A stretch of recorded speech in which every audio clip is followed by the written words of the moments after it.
அனைவருக்கும் வணக்கம். ஒரு அறிவார்ந்த சமூகத்தை உருவாக்க வேண்டும் என்று புரட்சியாளர் அம்பேத்கரும் தந்தை பெரியாரும் கனவு கண்டார்கள். அதற்காக போராடினார்கள். தங்கள் வாழ்நாளையே அதற்காகத்தான் அர்ப்பணித்தார்கள். அப்படியான ஒரு அறிவார்ந்த சமூகத்தை, ஒரு அறிவார்ந்த உரையாடலை இங்கே திராவிடர் தளம் நிகழ்த்தி கொண்டிருக்கிறது. அதில் நான் பெருமையோடு பங்கேற்கிறேன்.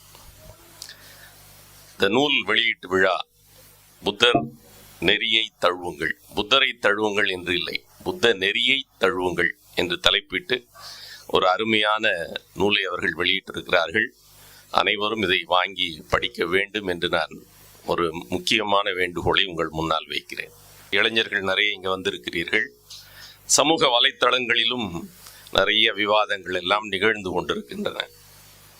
ஆனால் என்ன விவாதங்கள் நிகழ்ந்து கொண்டிருக்கின்றன என்று சொன்னால், அரசியல் என்று சொல்லக்கூடிய அந்த அரசியல், கட்சி அரசியல், வாக்கு அரசியல் சார்ந்த விவாதங்களைத்தான் நாமும் நடத்தி கொண்டிருக்கின்றவர்களாக இருக்கிறோம். இந்த நாம் என்று சொல்லும் பொழுது நான் யாரை குறிப்பிடுகிறேன் என்று சொன்னால், நாம ஒன்றும் தேர்தலில் நிற்க போவதில்லை. கருப்பு சட்டைக்காரர்கள் அல்லது அம்பேத்கரிஸ்டுகள், நீலச்சட்டையை அழிந்தவர்கள் எல்லாரும் போய் வாக்கு அரசியலிலே போய் வேலை செய்ய வேண்டும் என்ற எந்த கட்டாயமும் இல்லை.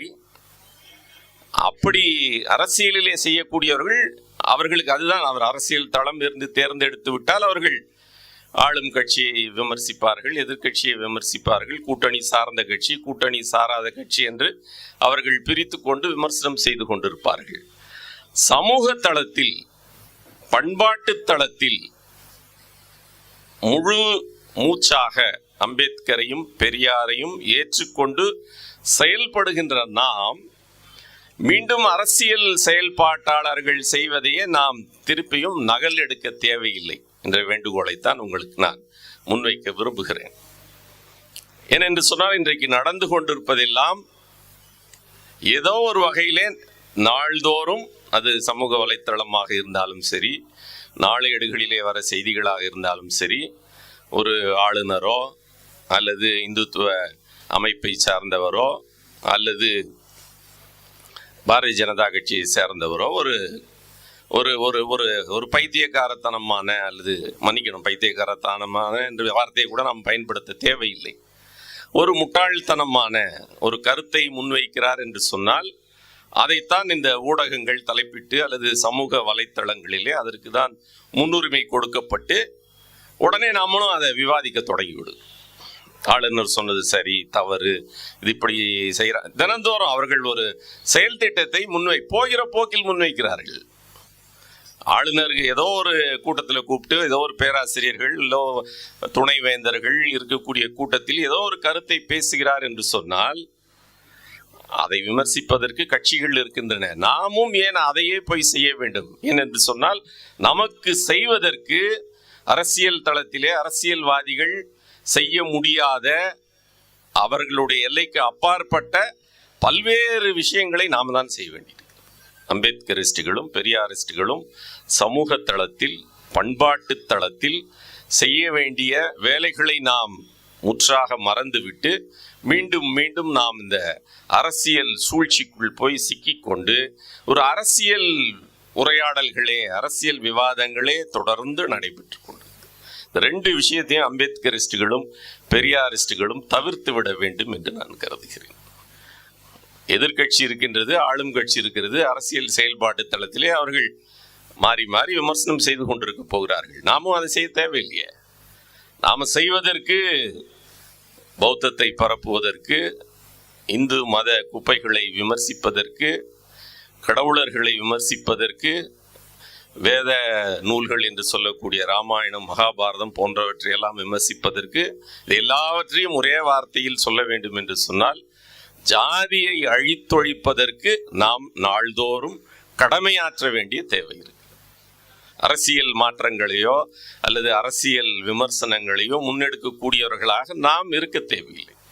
அரசியல் தளத்திலே அவர்களுக்கு ஜாதி ஒழிப்பு என்பது ஒரு இலக்காக இருக்க போவதில்லை. ஆனால் நமக்கு ஜாதி ஒழிப்பு தான், யார் ஆட்சியில் இருந்தாலும் இல்லாவிட்டாலும் ஜாதியை அழித்தொழிப்பதற்கான செயல் திட்டங்களை நாம் நாள்தோறும் முன்வைக்க வேண்டும். அதை முன்னிறுத்தி தான் நம்முடைய உரையாடல்கள் இருக்க வேண்டும்.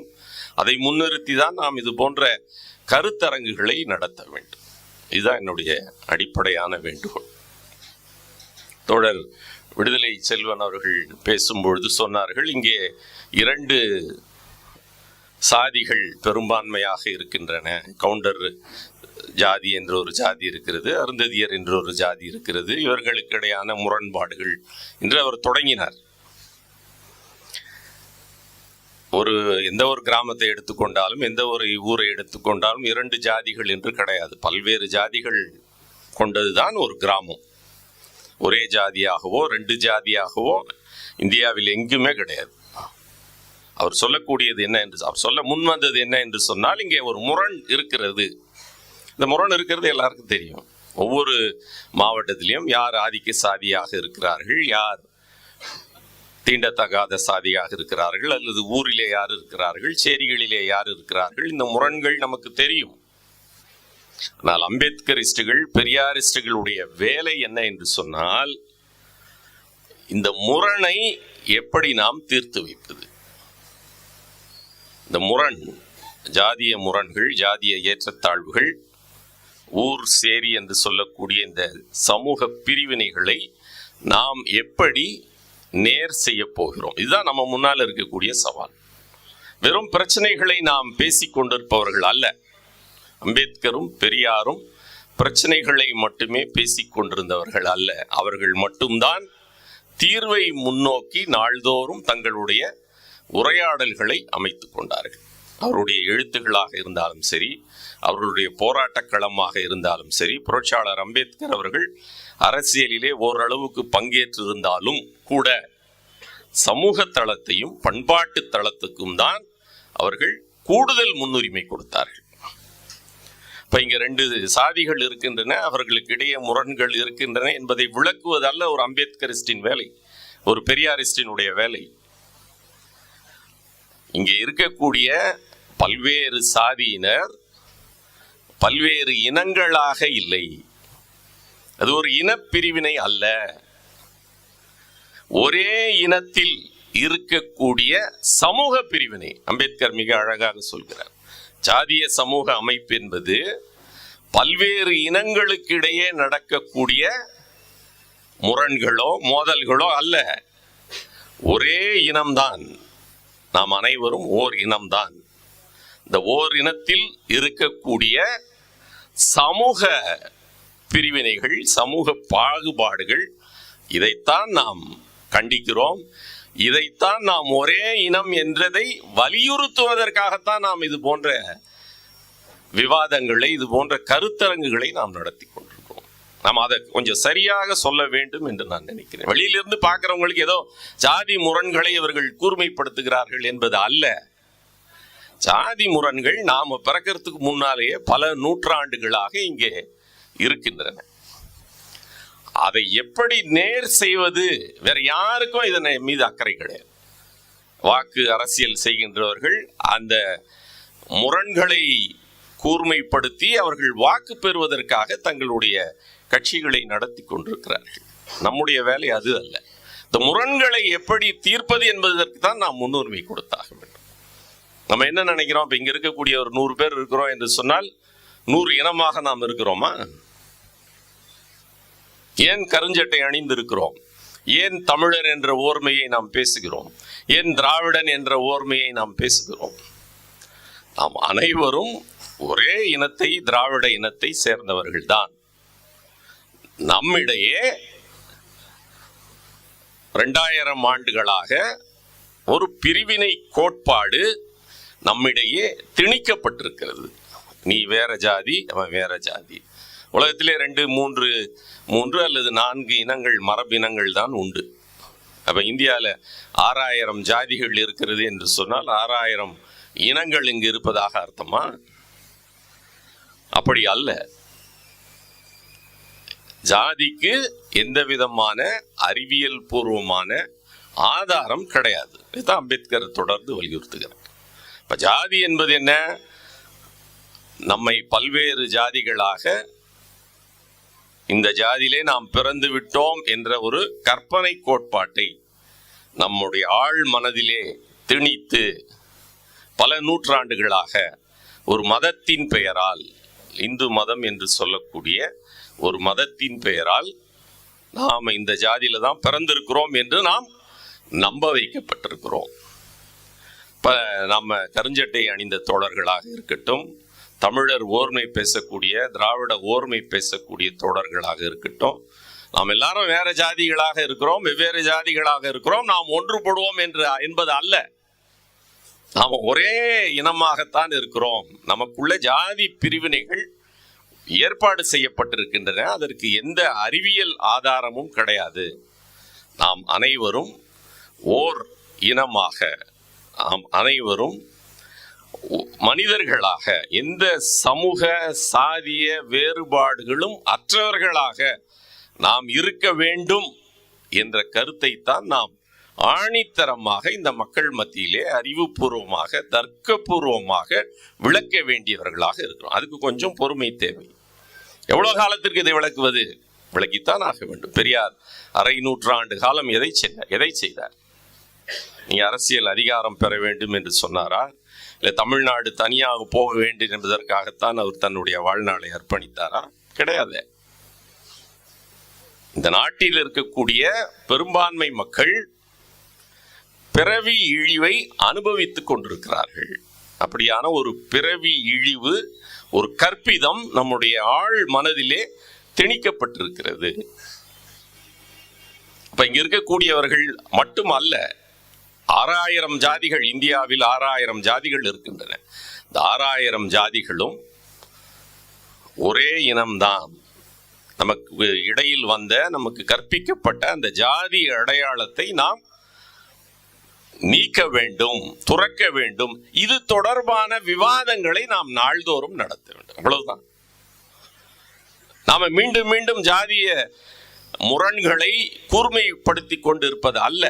அப்படிதான் இருக்கு சமூகத்துல. அதற்கான வேலை திட்டங்கள் இருக்கின்றன. இயக்கங்களுக்கு இப்ப தீண்டாமை, வன்கொடுமை நடந்தால் அதற்கு என்ன செய்ய வேண்டும், அதற்காக போராட வேண்டும், அதற்கான தீர்வுதவிகளை வாங்கி தர வேண்டும், அதெல்லாம் தனி.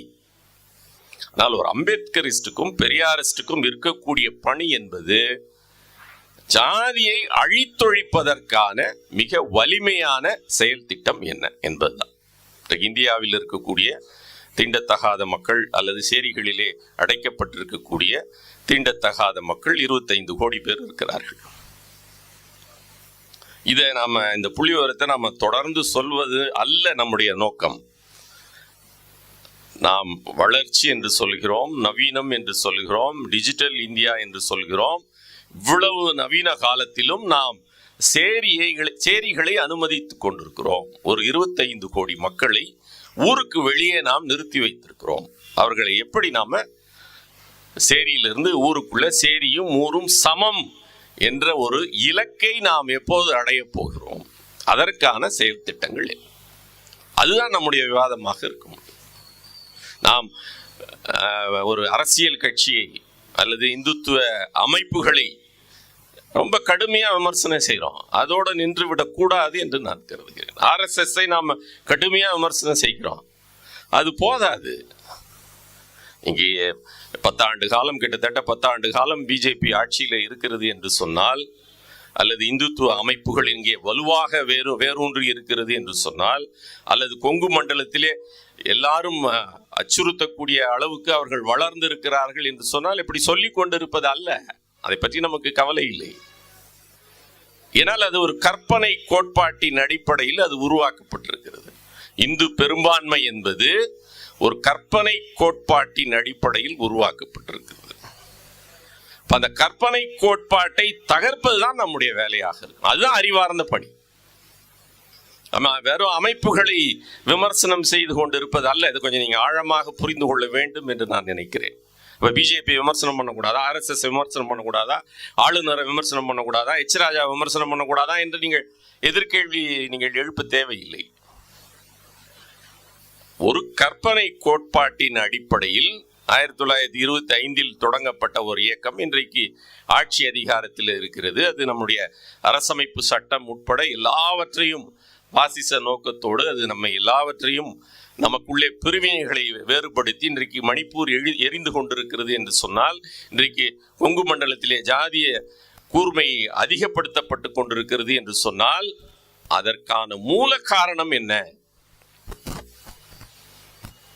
இவ்வளவு அரசியல் மாற்றங்கள் நிகழ்ந்த பிறகும் இத்தகைய போக்குகள் தொடர்ச்சியாக நடந்து கொண்டிருக்கின்றது என்று சொன்னால், அப்ப அதற்கு எது காரணமாக இருக்கிறது? இந்த கற்பனை இந்து பெரும்பான்மைவாதம் என்று சொல்லக்கூடிய அந்த கற்பனையை நாம் தர்க்க ரீதியாக தகர்த்தெறிய வேண்டும். அதை நாம் அதற்கு முன்னுரிமை கொடுக்காமல் நம்ம இயக்கங்களுக்கு எதிராக பேசுவது, இயக்கங்களை நாம் விமர்சனம் செய்து கொண்டிருப்பது, அதன் மீது வழக்கு வருவது என்று இப்படியாக அது திசை மாறி போய்விடுகின்றது. பெரியார் இதில் எந்த இடத்திலையும் திசை மாறல, அம்பேத்கர் எந்த இடத்திலையும் அதில் திசை மாறவில்லை. அவர் 1000 அரசியல் வேலைகளை செய்து கொண்டிருந்தாலும், நாடாளுமன்றத்திலே அவர் பங்காற்ற வேண்டிய வேலைகள் இருந்தாலும், அரசமைப்பு சட்டத்தை அவர் உருவாக்க வேண்டிய, செதுக்க வேண்டிய எவ்வளவு பெரிய வேலைகள் இருந்தாலும், இந்து மதத்தின் புதிர்கள் என்ற மிகப்பெரிய ஒரு இந்த கற்பனை கோட்பாடுகளை தகர்த்தெறியக்கூடிய ஒரு மிகப்பெரிய அறிவாயுதம் இந்து மதத்தின் புதிர்கள். அது இன்னும் ஏறக்குறைய அது தடை செய்யப்பட்ட புத்தகம் மாதிரி தான். ஏன்னா மகாராஷ்டிர அரசாங்கம் அதை வெளியிடும் பொழுது கூட இந்த கருத்து எங்களுக்கு ஏற்புடையதல்ல என்று சொல்லிதான் அவர்கள் வெளியிடுகிறார்கள். அப்படியான ஒரு புத்தகத்தை அவர் எழுத வேண்டிய தேவை என்ன? உத்தரப்பிரதேசத்திலே தடை செய்யப்பட்டிருக்கக்கூடிய பெரியாருடைய ராமாயணம் ஒரு ஆராய்ச்சி, எதற்காக அது எழுதப்பட்டது? அதை நாம் விவாதிக்கிறோமா? அதை நாம் விமர்சனம் செய்கிறோமா? அதற்கு நாம் முன்னுரிமை கொடுக்கிறோமா? அது ரொம்ப மேலோட்டமான தளத்திலே நாம அதை கடந்து போய் ரொம்ப ஆழமான நூல்களை அவர்கள், இந்து மதத்தினுடைய தத்துவம், புரட்சியாளர் அம்பேத்கருடைய இன்னொரு மிக முக்கியமான நூல்.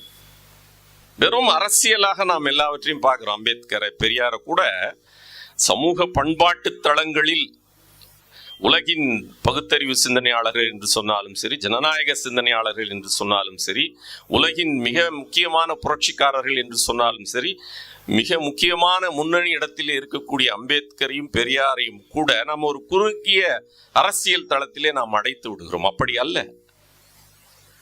இந்து மதத்தின் புதிர்களை நாம் இன்னும் விவாதப்படுத்தவில்லை. ராமாயணம் ஒரு ஆராய்ச்சி இன்னும் நாம நாள்தோறும், அப்பதான் நீங்க இந்த கற்பனை கோட்பாட்டை தகர்க்க முடியும். 6000 ஜாதிகளாக இன்னும் நம்ம இருந்து கொண்டே நாம அப்புறம் எதற்கான போரை நடத்தி கொண்டிருக்கிறோம்? உரிமைகளை கேட்பதற்கா? அதற்கு அமைப்புகள் இருக்கின்றன, அதற்கு இயக்கங்கள் இருக்கின்றன. எங்களுக்கு நாள்தோறும் இந்த உரிமை வேண்டும், அந்த உரிமை வேண்டும், சட்டத்தில் இருக்கக்கூடிய உரிமைகளை எங்களுக்கு கொடுங்கள், ஏன் அதை கொடுக்க மாட்டீர்கள், அதுக்காக வழக்கு மன்றம் போவது, அதெல்லாம் அதற்கு நிறைய அமைப்புகள் இருக்கின்றன. நாம் இந்த பெரும்பான்மை மக்களை விடுதலை செய்யக்கூடிய, எங்கிருந்து விடுதலை செய்ய போறோம்? ஒரு மோசமான சிந்தனை இந்த பெரும்பான்மை மக்களை ஆட்கொண்டு இருக்கிறது. அதான் அறிவார்ந்த பணி, ஒரு அறிவு கொளுத்தும் பணி. மூட நம்பிக்கைகளை ஒழிக்கிறோம் என்று சொன்னால், ஏற்றத்தாழ்வுகளை ஒழிக்கிறோம் என்று சொன்னால், நாள்தோறும் அதன் மீது அறிவார்ந்த விவாதம் நிகழ்த்தப்பட வேண்டும். எதற்கு புத்தர் அறியப்படுகிறார்? பெரியார் அழகாக புத்தி இருக்கிறவன் எல்லாம் புத்தர் என்று சொல்கிறார். அதனுடைய பொருள் என்ன? நம்ம இங்க இருக்கக்கூடிய பெரும்பான்மை மக்கள் ஐஐடியில் படிச்சிருப்பான், டிகிரி வாங்கியிருப்பான், ஆனாலும் ஜாதிய ஓர்மைகளை பேசிக் கொண்டிருப்பவர்களாக இருக்கிறார்கள். அப்ப உன் அறிவு எங்க? அதற்கான ஒரு பெரிய இன்ஸ்டிடியூஷன் நடந்து, அதுக்காக பெரிய இயக்கங்கள் இங்கே நடந்து கொண்டிருக்கு. நம்ம இந்துத்துவ அமைப்புகள் சொல்கிறோமே, இது மாதிரி நிறைய அமைப்புகள் நம்முடைய சிந்தனையை கட்டுப்படுத்துபவையாக இருக்கின்றன. அந்த கட்டுப்பாட்டை தகர்ப்பதற்கு நாம் சொல்லித்தர வேண்டும் இயக்கங்களுக்கு. பெரியாரிஸ்டுகளுடைய, அம்பேத்கரிஸ்டுகளுடைய வேலை என்ன என்று சொன்னால், நம்முடைய இருக்கக்கூடிய நம்முடைய சிந்தனையை கட்டுப்படுத்தக்கூடிய ஊடகங்கள், நம்முடைய சிந்தனையை கட்டுப்படுத்தக்கூடிய புத்தகங்கள், நம்முடைய சிந்தனையை கட்டுப்படுத்தக்கூடிய இந்த பிரச்சார இயக்கங்கள், இந்த சிந்தனையை தகர்த்தெறிவதற்காகத்தான் நாம் மக்கள் மத்தியிலே நாள்தோறும் அறிவு கொளுத்தும் வேலையை செய்ய வேண்டிய தேவை இருக்கு. தீண்டத்தகாத மக்கள் இந்தியாவில் 8 லட்சம் கிராமங்கள் இருக்கின்றது என்று சொன்னால், 8 லட்சம் கிராமங்களும் ஊர் என்றும் சேரி என்றும் பிரிந்திருக்கின்றன. இது ஒரு ஒரு ஒரு சமூக புள்ளி விவரம். இதை எப்ப நேர் செய்ய போறோம்? தலித் மக்களை ஊருக்கு வெளியே நிறுத்தி வைத்து அவர்களுக்கு உரிமை கொடுங்கள் என்று ஒரு பக்கம் கேட்டுக்கொண்டே இருக்க போகிறோமா? அந்த உரிமைகளால் என்ன பயன் இருக்க போகிறது? தீண்டாமை ஒழிக்கப்பட்டு விட்டது என்று சட்டத்திலே 70 ஆண்டுகளுக்கு முன்னால் சொல்லப்பட்டு விட்டது. தீண்டாமை ஒழிக்கப்பட்டிருக்கிறதா? நாள்தோறும் தீண்டாமை கொடுமைகளை அவர்கள் அனுபவித்துக் கொண்டிருக்கிறார்கள். நாள்தோறும் அதற்காக வழக்கு மன்றத்துக்கு போய் கொண்டிருக்கிறார்கள். நாள்தோறும் அவர்கள் போராட்டங்களை இந்தியா முழுவதும் நடத்தி கொண்டுதான் இருக்கிறார்கள். அவர்களுக்கு உரிமை கிடைத்து விட்டதா? அந்த உரிமையை எப்படி, சட்டத்திலே கொடுக்கப்பட்டிருக்கக்கூடிய அந்த உரிமையை அவர்கள் எப்போது அனுபவிக்க போகிறார்கள்? அதற்கு இந்த பெரும்பான்மை சமூகம் அல்லது சாதி இந்து சமூகம் தடையாக இருக்கிறது என்று சொன்னால், சட்டம் போட்டுட்டோம், சட்டம் போட்டு தீண்டாமை ஒழிக்க முடியவில்லை. காவல் அதிகாரிகள் இருக்கிறார்கள், அரசு அதிகாரிகள், வருவாய்த்துறை அதிகாரிகள் எல்லாரும் இருக்கிறாங்க. தீண்டாமை ஒழிக்கப்பட்டு விட்டது. ஆனா நாள்தோறும் தீண்டாமை கொடுமைகளை நாம், தீண்டாமை பாகுபாடுகளை, ஜாதிய பாகுபாடுகளை நாள்தோறும் பார்த்து கொண்டிருக்கிறோம். அதிகாரிகளால் அதை செய்ய முடியாது, காவல்துறையால் அதை செய்ய முடியாது. தீண்டாமை வன்கொடுமை நிகழ்ந்த பிறகு அவர்கள் நிவாரணம் கொடுப்பார்கள், அவ்வளவுதான். தீண்டாமை வன்கொடுமைகள் நிகழ்த்தப்படக்கூடாது, ஊர் என்று சேரி என்று பாகுபாடு காட்டப்படக்கூடாது என்று சொன்னால் அதற்கான தீர்வு என்ன என்பதை சொல்வதற்கு தான் கருப்பு சட்டைக்காரர்கள் இருக்கிறார்கள். அதற்கான தீர்வை சொல்வதற்கு தான் அம்பேத்கரிஸ்டுகள் இருக்கிறார்கள். வேற எந்த தீர்வு இதுவரை முன்வைக்கப்பட்டிருக்கிறது? வளர்ச்சி வேண்டும் என்று சொன்னார்கள், அவர்களுக்கு கல்வி உதவி தொகை வேண்டும் என்று சொன்னார்கள், அவர்களுக்கு இடஒதுக்கீடு கொடுக்கப்பட வேண்டும் என்று சொன்னார்கள். எல்லாமே கொடுக்கப்பட்டு கொண்டுதான் இருக்கிறது. அது ஓரளவுக்கு அது 18% இடஒதுக்கீடு முழுமையாக நிறைவேற்றப்படவில்லை. அவருடைய மக்கள் தொகைக்கு ஏற்ப இடஒதுக்கீடு அதிகரிக்கப்பட வேண்டும். அதெல்லாம் சரி, அந்த கோரிக்கைகள்லாம் செய்வதற்கு நிறைய அமைப்புகள் இருக்கிறது. ஜாதியை அப்படியே வைத்துக் கொண்டு அவர்களுக்கு இடஒதுக்கீட்டை கொடுத்து கொண்டே இருக்க போகிறோமா? அதுதான் நம்ம முன்னால் இருக்கக்கூடிய கேள்வி. ஜாதியை ஒழிப்பதற்கான பணிகளை நாம எப்ப விரைவுபடுத்த போகிறோம்? ஊரையும் சேரியையும் எப்பொழுது நாம் இணைத்து வைக்க போகிறோம்? அதுதான் நம் முன்னால் இருக்கக்கூடிய மிகப்பெரிய சவால். தனியாவே இருக்கணும், தனியாவே அவர்களுக்கு உரிமைகள் வேண்டும், அது அல்ல. அனைத்து சாதியினரும் அர்ச்சகராகணும் ஒரு செயல் திட்டம். Doctor GR. ரவீந்திரநாத் ஒரு 10 நாட்களுக்கு முன்னாலே இந்து நாளேட்டில் ஒரு கட்டுரை எழுதியிருந்தார். அது எல்லாராலையும் வரவேற்கப்பட்டது. கலப்பு திருமணங்களை ஊக்குவிக்க வேண்டும். இது எவ்வளவு காலமா சொல்லிட்டு இருக்கோம்? கிட்டத்தட்ட 25 ஆண்டுகள் 30 ஆண்டுகளுக்கு மேலாக சாதி மறுப்பு திருமணம் செய்தவர்களுக்கு தனி பட்டியல் வைத்து அவர்களுக்கு இடஒதுக்கீடு கொடுக்க வேண்டும். அது ஒரு தீர்வாக்கி விடுமா? அதனால் ஜாதிகள் ஒழிந்து விடுமா? இடஒதுக்கீடு இருப்பதால் ஜாதிகள் ஒழிந்து விடுமா? வன்கொடுமை தடுப்பு சட்டம் இருப்பதால் ஜாதிகள் ஒழிந்து விடுமா? கிடையாது. அப்பொழுதுதான் ஏன் நாம் ஆழமாக வலியுறுத்துகிறோம் என்று சொன்னால், நாம் பேசக்கூடிய, நாம் நாள்தோறும் காணக்கூடிய இந்த சிக்கல்களுக்கெல்லாம் எது மூல காரணம் என்று சொன்னால், இந்த மக்கள் 6000 ஜாதிகளாக இந்து மதத்தின் அடிப்படையில் அவர்கள் பிளவுபட்டு நிற்கிறார்கள். அதன் அடிப்படையில் இங்கே எல்லா விதமான ஏற்றத்தாழ்வு கொள்கைகள், கோட்பாடுகள், அதன் அடிப்படையிலான சமூக அவமானங்கள், சமூக இழிவுகள் இதெல்லாம் நடந்தேறி கொண்டிருக்கின்றன. இப்ப இந்த இந்து மதம் என்று சொல்லக்கூடிய, அம்பேத்கர் ரொம்ப அழகா 2 வரியில சொல்லிட்டார். இந்து என்பது ஒரு மதம் அல்ல, அது ஒரு ஆதிக்க கோட்பாடு. ஒரு சில ஆதிக்க சாதியினர் தாங்கள் ஆதிக்கத்தில் இருக்க வேண்டும் என்பதற்காக இந்த நாட்டில் இருக்கக்கூடிய பெரும்பான்மை மக்களை பிரித்து வைத்திருக்கிறார்கள். அதற்கு பெயர் அவர்கள் மதம் என்று சூட்டியிருக்கிறார்கள். இப்ப இந்த சிந்தனையை நீங்கள் மக்கள் மத்தியிலே புரிய வைத்து விட்டாலே இங்கே பாதி பிரச்சனை தீர்ந்து விட்டது என்று சொல்லுகிறார். இந்து என்பது ஒரு மதம் அல்ல, அது ஒரு ஆதிக்க கோட்பாடு. ஒரு மதம் என்று சொன்னால் அதை நீங்கள் தகர்ப்பது அவ்வளவு எளிது அல்ல. நம்ம உலகம் எங்கும் பார்க்கிறோம். அது ஒரு தனி விவாதமாக நாம் நடத்தலாம். எளிதில் புரிந்து கொள்வதற்காக சொல்லுங்க, ஒரு மதத்தை நீங்கள் ஒழிக்க வேண்டும் என்று சொன்னால் அது ரொம்ப கஷ்டமான விஷயம். நம்ம அதுதான் 2000 வருஷமா பார்த்து கொண்டிருக்கிறோம். அப்ப அம்பேத்கர் என்ன சொல்றார் என்று சொன்னால், நீங்கள் பின்பற்றக்கூடியது அல்லது உங்கள் மீது திணிக்கப்பட்டிருப்பது ஒரு மதம் அல்ல, அப்ப அம்பேத்கர் மதத்திற்கு ஒரு வரையறை கொடுக்கிறார். இதுதான் தர்க்க ரீதியான அணுகுமுறை. ஒரு மதம் என்றால் எப்படி இருக்க வேண்டும்? உலக மதத்தை எல்லாம் படித்தறிந்து ஆய்வு செய்த அம்பேத்கர் மதம் என்றால் என்ன, அது எப்படி இருக்கணும்? அம்பேத்கர் சொல்றார், உண்மையான மதம் என்று சொன்னால் அதற்கு ஒரு கடவுள் தேவையில்லை. அப்ப இந்து மதத்துக்கு லட்சக்கணக்கான கடவுள்கள் இருக்கின்றன, அப்ப அது ஒரு மதம் கிடையாது. இரண்டாவது ஒரு புள்ளி வைக்கிறார், ஒரு மதத்திற்கு, ஒரு உண்மையான மதத்திற்கு, ஒரு உண்மையான மதம் அறிவியலை அடிப்படையாக கொண்டிருக்க வேண்டும் என்று சொல்லுகிறார். அப்படி எங்கேயாவது மதம் இருக்கா? இங்க எந்த மதம் வேண்டாலும் எடுத்துக்கலாம். எந்த மதமும் அறிவியல் தன்மையோடு இல்லை. மூன்றாவது ஒரு முக்கிய வரையறையை அம்பேத்கர் முன்வைக்கிறார். எந்த மதமாக இருந்தாலும் அதில் இருக்கக்கூடிய கொள்கைகள் எந்த காலத்திற்கும் ஒரே கொள்கைகளாக இல்லாமல் காலத்திற்கு ஏற்ப அதில் மாற்றங்களை கொண்டு வரலாம். எப்படி சட்டத்தில் அமெண்ட்மெண்ட்ஸ் எடுத்துட்டு வரோமோ அதுபோல ஒரு உண்மையான மதம் என்று சொன்னால் அது மாற்றத்திற்கு ஏற்புடையதாக, அதை நாம் காலத்திற்கு ஏற்ப நம்முடைய அறிவை பயன்படுத்தி சூழலை பயன்படுத்தி அதிலே மாற்றங்கள் செய்யக்கூடியதாக ஒரு மதம் இருக்க வேண்டும். ஒரு உண்மையான மதம் என்று சொன்னால் இப்படித்தான் இருக்க வேண்டும் என்று அம்பேத்கர் வரையறுக்கிறார். அப்ப அதன் அடிப்படையில் இங்க எந்த மதம் இருக்கிறது? குறிப்பாக நாம் இந்து பெரும்பான்மை வாதத்தை தகர்க்க வேண்டும் என்று சொன்னால் இந்த மூன்று அடிப்படைகளும் இந்து மதத்திற்கு பொருந்தாது. அதுல லட்சக்கணக்கான கடவுள்கள் இருக்கிறார்கள். அதிலே அது அறிவியல் அடிப்படையை கொண்டது அல்ல, ஏகப்பட்ட மூட நம்பிக்கைகளை கொண்டதாக இருக்கிறது.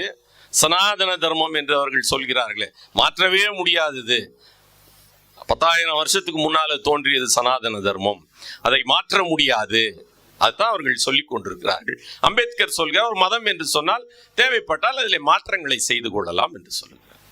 இப்ப சனாதன தர்மம் என்பது நம்ம புரிந்து கொண்டிருக்கிறோம், அது அறம் என்று கிடையாது. தர்மம் என்பதற்கு ஒரே பொருள் தான், வர்ணாசிரம தர்மம். 4 வர்ணாசிரமத்தின் அடிப்படையிலான இந்த 4 வர்ணங்களை பாதுகாப்பதற்கு பெயர் தான் வர்ணாசிரம தர்மம். சனாதன தர்மம் என்பது அதுக்கு இன்னொரு பெயர். அது மாதிரி அவர்கள் நிறைய பெயரை வைத்துக் கொண்டிருக்கிறார்கள். இப்ப தர்மம் என்று சொன்னால் நாம கூட பல இடங்களிலே பயன்படுத்தும் பொழுது தர்மம் என்பது ஒரு அறம் என்பது போல பயன்படுத்திக் கொண்டிருக்கிறோம். பெரியார் சுயமரியாதை சமதர்மம் அந்த காலத்திலே அது பயன்படுத்தப்பட்டிருக்கிறது. அதை கூட நம்ம கொஞ்சம் மீளாய்வு செய்து பார்க்க வேண்டும். அப்ப தம்மம் எதற்கு வந்தது? தர்மத்துக்கு, இது வர்ணாசிரம தர்மத்துக்கு எதிரானதுதான் தம்மம். இந்த வர்ணாசிரமத்தை ஏற்க மறுப்பதுதான் தம்மம். அப்ப இந்த தர்மம் என்று சொல்லக்கூடிய, இந்த சனாதன தர்மம் என்று சொல்லக்கூடிய இந்த சனாதன தர்மத்தை அழித்தொழிக்க வேண்டும். அது எப்படி? அது ஒரு செங்கல் சுவரோ அது ஒரு முள்வேலியோ கிடையாது. அப்ப கருத்தியலால், அறிவால் அந்த கற்பனை கோட்பாட்டை நாம் தகர்த்தெறிய வேண்டும். இப்ப இதுதான் அடிப்படை. வர்ணாசிரம தர்மத்தை நாம் எதிர்க்கிறோம் என்று சொன்னால், நாம் பௌத்த நெறியை ஏற்று நடக்கிறோம் என்று சொன்னால், அம்பேத்கர் சொல்கிறார், வர்ணாசிரம தர்மத்தை எதிர்த்த முதல் போராளி உலகத்திலேயே புத்தர் தான். எதுக்காக புத்தரை பத்தி பேசுறோம்? புத்தரும் பெரியார் தோழர் தாமரை சொன்னார், பெரியார் யாரையுமே ஏற்றுக்கொண்டவர் அல்ல. புத்தரை எதுக்கு ஏற்றுக்கொண்டார்னா, அவரும் நம்மள மாதிரி கருப்பு சட்டை போட்டிருந்ததுனால தான் புத்தரை பெரியார் ஏற்றுக்கிட்டார், வேற ஒன்றும் இல்லை. ஏனென்று சொன்னால், இந்த மதம் என்று சொன்னால் அதுக்கு இந்த வரையறைகள் இருக்க வேண்டும். இந்த வரையறைகள் எதற்கும் பொருந்தவில்லை என்று சொன்னால், முதலில் அது மதம் அல்ல என்பதை நாம் புரிய வைத்து விட்டாலே நம்முடைய வேலை 50% வேலை முடிந்து விட்டது என்று சொல்கிறார். அப்ப இதை நாம் தொடர்ச்சியாக செய்ய வேண்டியவர்களாக இருக்கிறோம். இந்து மதம் என்பது ஒரு மதம் அல்ல, அது ஒரு கற்பனை கோட்பாடு, அது ஒரு ஆதிக்க கருத்தியல். ஒரு ஆதிக்க கருத்தியல் இருக்கிறது என்று சொன்னால் அதை நாம் எளிதில் தகர்த்து விடலாம். அதுதான் அம்பேத்கர் சொல்றார், இந்த மக்கள் மத்தியில அது மதம் கிடையாது, அது உன் மீது திணிக்கப்பட்ட ஒரு கற்பனை கோட்பாடு. அதை நீ கோட்பாட்டை நீ மாத்திக்கோ, நான் உன்னை ஃபாலோ பண்றேன். நம்ம என்ன கேட்கிறோம்? இந்து ஜாதியை ஒழிக்க வேண்டும் என்று சொன்னால், அவர்கள் மீண்டும் மீண்டும் சனாதன தர்மத்தை வலியுறுத்துகிறார்கள் என்று சொன்னால் அவர்களுக்கு வேறு மாற்று கிடையாது. சனாதன தர்மத்தை அவர்களால் மாற்றி எழுத முடியாது. நம்ம அவங்க கிட்ட திருப்பி திருப்பி நெருக்கடி எதை கொடுக்க வேண்டும் என்று சொன்னால், இந்த பிறவி இழிவை நீக்குவதற்கு நீ ஒரு ஏற்பாட்டை செய். இங்க இருக்கக்கூடிய சங்கராச்சாரிகளோ இந்து மத அமைப்புகளோ சங்கர மடங்களோ நீங்க எல்லாம் ஒன்று சேர்ந்து யார் வேண்டுமானாலும் எந்த ஜாதிக்கு வேண்டுமானாலும் மாறிவிடலாம் என்பது மாதிரியான ஒரு ஜனநாயகத்தன்மையை நீங்கள் உங்கள் மதத்திற்கு உருவாக்க முடியுமா? முடியாது என்று சொன்னால் அந்த மதத்தை நாங்கள் ஏற்க மறுக்கிறோம்.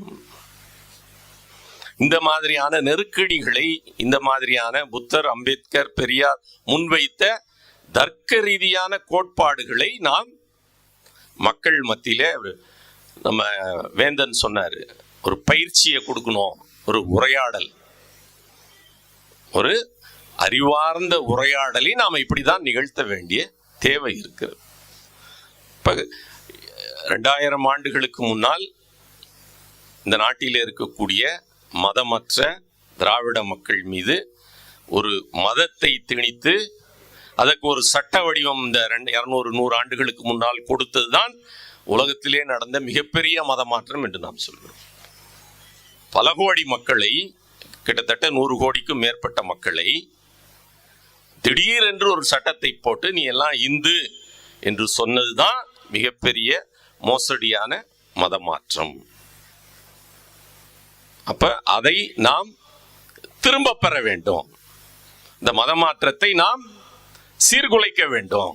நம் மீது திணிக்கப்பட்டிருக்கக்கூடிய இந்த போலியான தவறான சிந்தனைகளை நாம் எப்படி எதிர்கொள்வது, அதைத்தான் நம்ம சொல்றோம். அதை மதம் மாற்றம் என்று சொன்னால் சில பெரியாரிஸ்டுகளுக்கே கோபம் வருகிறது. இதுல கோபம் வர்றதுக்கு என்ன இருக்கு? இந்து அடையாளம் என்பது நம் மீது திணிக்கப்பட்டது. அந்த அடையாளத்தை நாம் துறக்கிறோம். துறந்து வேறொரு மதத்தை தழுவுவது என்பது ஒரு புள்ளி, அது ஒரு பாயிண்ட்.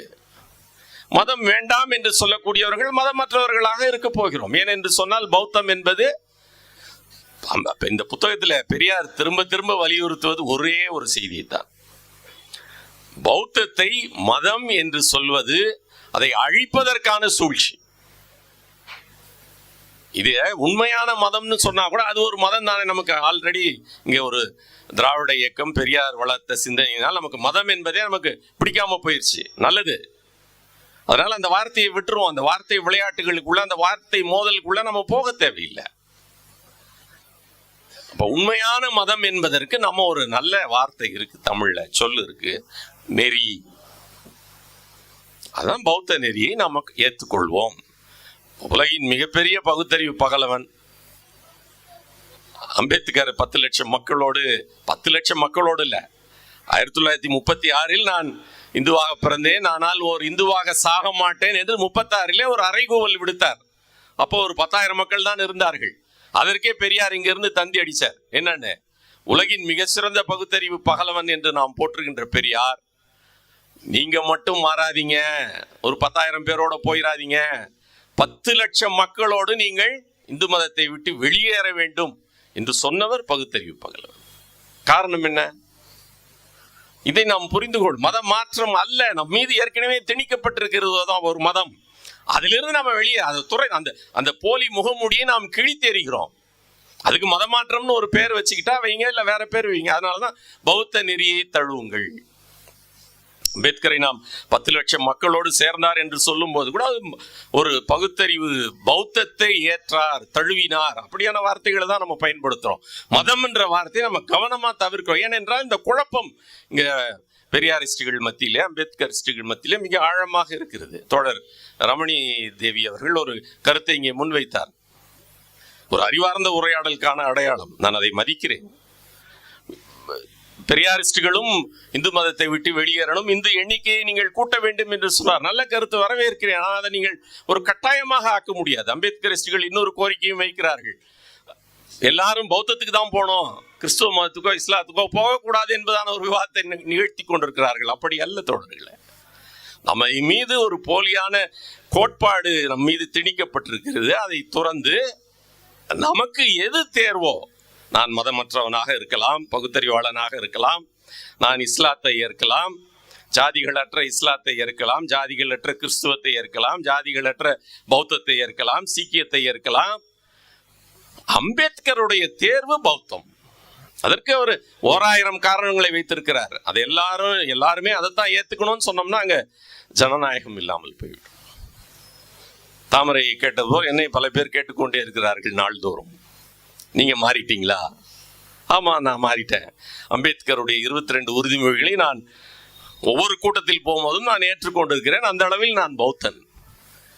நீங்கள் சான்றளிக்கப்பட்ட பௌத்தனா? அதான் இங்க எல்லாருக்கும் சிக்கல். இந்த சான்று, சர்டிபிகேட்டு இதெல்லாம் எப்போ வந்துச்சு? ஒரு 200 வருஷம் இருக்குமா அதுக்கு?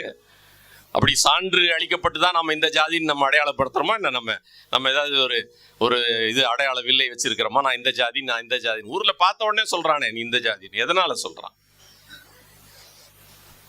எதுக்கு எனக்கு அந்த சான்று? அந்த சான்றுக்கு நம்ம ரொம்ப முக்கியத்துவம் கொடுக்குறோம்னு நினைக்கிறேன். நீங்க அவருக்கு சொன்ன மிக முக்கியமான புள்ளி என்ன என்று சொன்னால், இங்கே பௌத்தர்களாக மாறியவர்களும் இந்துவாக சட்டத்தின் அடிப்படையிலே கணக்கில் எடுத்துக் கொள்ளப்படுகிறார்கள். அதுக்கு நாம ஒரு பெரிய சட்ட போராட்டத்தை நிகழ்த்தினோம். ஒரு போராட்டம் கூட நடக்கல.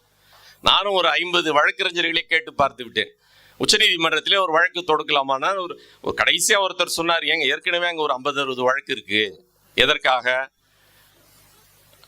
பௌத்தர்களை, சீக்கியர்களை, பகுத்தறிவாளர்களை அவர்கள் அந்த மதத்தை துறந்து விட்டாலும், அதிகாரப்பூர்வமாக துறந்து விட்டாலும், அவர்களை இந்து என்று வகைப்படுத்துவது என்ன வகையான இது மோசடியா இருக்கு? இது ஒரு மிகப்பெரிய அநீதி.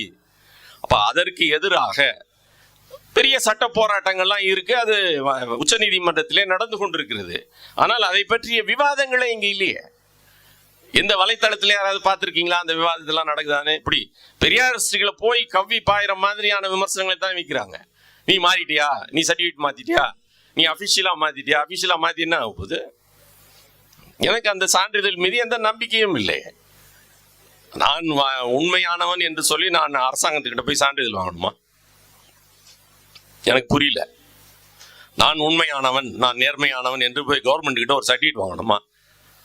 பௌத்தம் என்பது ஒரு நெறி. அம்பேத்கர் சொல்றார், இந்த நாட்டை 1000 ஆண்டுகள் பௌத்தம் கோலோச்சி இருக்கிறது இந்த நாட்டில். அதன் பெயர் என்ன? எனக்கு பௌத்தம் இங்க அரச மதமா இருந்ததா? அது ஒரு அரச கோட்பாடா இருந்தது கிடையாது. அது ஒரு நெறி. இன்னைக்கு நாம சொல்றோம் இது பெரியார் மண். அதுபோல 1000 ஆண்டுகளாக இந்த நாடு பௌத்த நாடாக இருந்தது. அது ஒரு நெறியாக, ஒரு அறமாக அதை தழுவி கொண்டார்கள் மக்கள். எதனால? சமத்துவ கோட்பாடு. சமத்துவ கோட்பாடு, சுதந்திரம், சமத்துவம், சகோதரத்துவம் என்ற உன்னதமான கோட்பாட்டை பௌத்தம் தன்னுடைய உயிர் மூச்சாக கொண்டிருக்கிறது. ஏன் அம்பேத்கர் வேற மதத்தை ஏற்கவில்லை? எல்லாரும் சொல்றாங்க அவர் பயந்து போயிட்டாரு, இஸ்லாமியர்கள் அவருக்கு நெருக்கடி கொடுத்தாங்க, சீக்கியர்கள் நெருக்கடி கொடுத்தாங்க, அதெல்லாம் கிடையாது. அதெல்லாம் நெருக்கடி கொடுத்திருக்கலாம், அதற்கெல்லாம் ஆட்படுபவர் அல்ல அம்பேத்கர். இப்ப எதனால் அவர் பௌத்தத்தை தேர்ந்தெடுத்தார்? இந்த நாட்டு உலகத்தில் எங்குமே இஸ்லாத்துக்கு ஜாதியை ஒழிக்க வேண்டும் என்பது நோக்கம் அல்ல, கிறிஸ்துவத்துக்கு ஜாதியை அழிக்க வேண்டும் என்பது நோக்கம் அல்ல, ஏன் சீக்கியத்துக்கு கூட ஜாதியை அழிக்க வேண்டும் என்பது நோக்கம் அல்ல. பௌத்தத்திற்கு மட்டும்தான் ஜாதியை, வர்ணாசிரமத்தை அழிக்க வேண்டும் என்பது உயிர் மூச்சு கொள்கை. அதனால் அம்பேத்கர் பௌத்தத்தை தேர்ந்தெடுத்தார். அதுதான் அடிப்படை. அதுக்காக எல்லாரும் அதுக்கு போயிடணும், எல்லாரும் சர்டிபிகேட்டை மாத்திக்கணும், கருப்பு சட்டை போட்டா கூட நீ சான்றிதழ் வாங்கினாதான் நான் நம்புவேன் அப்படின்னு நம்ம சொல்லக்கூடாது. அது ஜனநாயகமற்றது. பௌத்தத்தை ஏற்கிறோம். இன்றைக்கு ஒரு பக்கம் மகாராஷ்டிரத்திலும் சரி, அதை ஒட்டி இங்க நடந்து கொண்டிருக்கக்கூடிய போக்குகள்லாம் வேற மாதிரி மாறிக்கொண்டிருக்கின்றன. இந்த அரசியல் விழிப்புணர்வு பெற்றவர்கள், தலித் விழிப்புணர்வு பெற்ற அறிவுஜீவிகள், செயல்பாட்டாளர், தலித் செயல்பாட்டாளர்கள்லாம் ஒரு பக்கம் இந்த 30 ஆண்டு கால இந்த தலித் எழுச்சியின் மூலமா 2 விஷயம் நடந்திருக்கு. ஒரு விழிப்புணர்வு வந்திருக்கு. ஆனா அது எல்லாம் எங்க போய் சங்கமிச்சிருக்குன்னா அரசியல் நீரோட்டத்தில். அம்பேத்கருக்கு பிறகான மகாராஷ்டிரத்தில் அம்பேத்கருக்கு பிறகான செயல்பாட்டாளர் அம்பேத்கரிஸ்டுகள் எல்லாம் ஒரு 56 ஃபேக்ஷன் இருக்கு அந்த இந்திய குடியரசு கட்சி. பல்வேறு அரசியல் கட்சிகளாக அவர்கள் நிற்கிறார்கள். என்ன வேணும், அரசியல் அதிகாரம் தான் அம்பேத்கர் சொன்ன ஒரே இலக்கு என்று பேசிக்கொண்டிருக்கிறார்கள். இங்கேயும் தமிழ்நாட்டில் அந்த மாதிரியான போக்குகள் தான். அரசியல் அற்று, நான் தொடர்ந்து எல்லா மேடைகளிலும் சொல்வது, உலகத்திலேயே சமூகத்தை மாற்ற வேண்டும் என்று சொன்னால், சமூக சிந்தனையை வளர்த்தெடுக்க வேண்டும் என்று சொன்னால், உலகத்திலே எனக்கு தெரிந்து பெரியாரை போன்ற ஒரு இயக்கம் யாரும் கட்டலை. ஏன்னால் பெரியார் மட்டும்தான் அரசியலை தவிர்த்து கருப்பு சட்டை அணிந்தவன் கடைசி வரை அவன் ஒரு சமூக போராளியாகவே இருப்பான் என்று ஒரு நிபந்தனையை வைத்தாரே. அது மாதிரி உலகத்தில் எங்கேயும் இல்லை. எல்லாரும் அந்த அரசியலுக்குள்ள போய் சமூகத்தை மாற்றலாம் என்ற கற்பனை கோட்பாட்டுக்குள் சிக்கி கொண்டிருக்கிறார்கள். ஓரளவுக்கு இங்கே வெளியே வரக்கூடியவர்கள். மகாராஷ்டிரத்திலும் இந்த கொடூரம் நடந்து கொண்டிருக்கிறது மிக அதிக அளவிலே. பௌத்தத்தை தழுவுகிறேன் என்ற பெயரிலே அவர்கள் ஒரு மதமாக, அதை ஒரு நெறியாக அவர்கள் பார்க்காமல் அதற்கு ஒரு சடங்கு என்று வைத்துக்கொண்டு, நீங்க புத்தம் சரணம் கச்சாமி என்று சொல்லிக்கொண்டு பல்வேறு, அதை நான் சொல்ல விரும்பல, பல்வேறு அதுக்கு விபாசனா என்று சொல்லக்கூடிய ஒரு இந்த மெடிடேஷன் தியான முறையிலே நம்ம மாற்றத்தை ஏற்படுத்தணும். தியான முறையிலெல்லாம் சமூக மாற்றத்தை ஏற்படுத்த முடியாது. தெரிஞ்சிருந்தா புத்தரை அதை வலியுறுத்தி இருப்பார். நீங்க தனி மனித கட்டுப்பாடுகளுக்கு சில மூச்சு பயிற்சிகள் தேவையாக இருக்கலாம். மனதை ஓர்மைப்படுத்துவதற்கு, உங்க சிந்தனையை ஓர்மைப்படுத்துவதற்கு சில பயிற்சிகள் தேவையாக இருக்கலாம். அவ்வளவுதான். இதனால சமூகம் மாறிவிடாது. நீங்க எவ்வளோ பௌத்த இயக்கங்கள் நீங்க போயிட்டு அணி அணியா பௌத்தம் மாறினா கூட இங்க இந்து மதம் ஒழிந்து விடாது. பெரியார் ரொம்ப அழகா சொல்லியிருக்கிறாரு. நீங்க திருக்குறளை மக்கள் மத்தியில் பரப்ப வேண்டும் என்று சொன்னால், திருவள்ளுவர் சிலைக்கு நீங்கள் மாலை அணிவித்து ஒரு உரையாற்றுவதற்கு முன்னால் கம்பன் சிலைக்கு செருப்பால் அடிச்சு ஒரு மாலையை போட்டுட்டு அதுக்கப்புறம் நீங்க திருக்குறளை போய் வளர்த்தெடுங்க, அதை பிரச்சாரம் பண்ணுங்கன்னாரு. இங்க 2000 ஆண்டுகளாக இந்த கற்பனை கோட்பாட்டை அப்படியே வைத்துக்கொண்டு நாமும் அதனுடைய ஒரு பகுதியாக இருந்து கொண்டு நீங்க எண்மார்க்கத்தை வளர்த்து என்ன ஆயிருப்போது? இங்க இந்துத்துவம் அழிந்து விடுமா? இந்து மதம் அழிந்து விடுமா? அப்படி அல்ல. இப்ப அதுல நம்ம கொஞ்சம் கவனமாக கையாள வேண்டிய தேவை இருக்கிறது.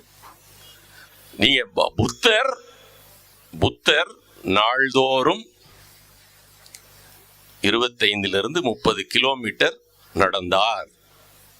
அவர் உட்கார்ந்து கொண்டு தியானம் செய்தவரோ உட்கார்ந்து கொண்டு பிரச்சாரம் செய்தவரோ அல்ல.